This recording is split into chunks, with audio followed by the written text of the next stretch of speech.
ne passe pas sans écouter ce message. C'est très profond si tu le prennes en considération.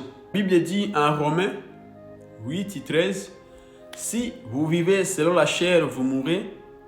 Mais si par l'esprit vous faites mourir les actions du corps, vous vivrez. Là, nous voyons la Bible part de la mort à celui qui est conduit par la chair.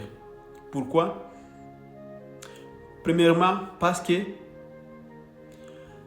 si nous marchons selon la chair, nous ne pouvons pas faire la volonté de Dieu. Nous ne voulons pas marcher selon la volonté de Dieu dans nos vies. Tout ce que nous faisons les volontés dans la chair. Donc, parce que nous ne sommes pas conduits par l'Esprit de Dieu, nous ne pouvons pas faire la volonté de Dieu. Si tu veux faire la volonté de Dieu, conduit par l'Esprit de Dieu selon la parole de Dieu. Parce que c'est l'Esprit de Dieu qui va t'aider à abandonner tous les mauvais comportements, tous les mauvaises habitudes que tu es habitué de pratiquer ou de faire, qui te font croire que tu es dans la bonne voie. En réalité, tu es dans la perdition sans le savoir. Il faut changer, il faut accepter d'être conduit par l'Esprit de Dieu.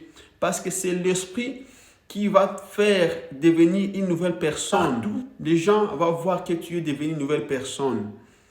Il faut que tu changes, il faut que tu acceptes d'être conduit par l'Esprit de Dieu. Donc, si nous acceptons d'être conduits par l'Esprit de Dieu, nous fait mourir les actions du corps. C'est là où l'Esprit que nous laissons, nous arrivons à oublier, à laisser, d'accepter, de faire la volonté de la chair. Parce que c'est bien d'être conduit par l'Esprit de Dieu pour mourir notre action du corps.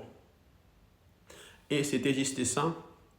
Et j'aimerais te dire, n'oubliez pas d'avoir l'habitude de lire la parole de Dieu, de prier et de jeûner afin que tu puisses bien marcher dans la présence de Dieu, de faire la volonté de Dieu et Dieu te bénisse. Amen.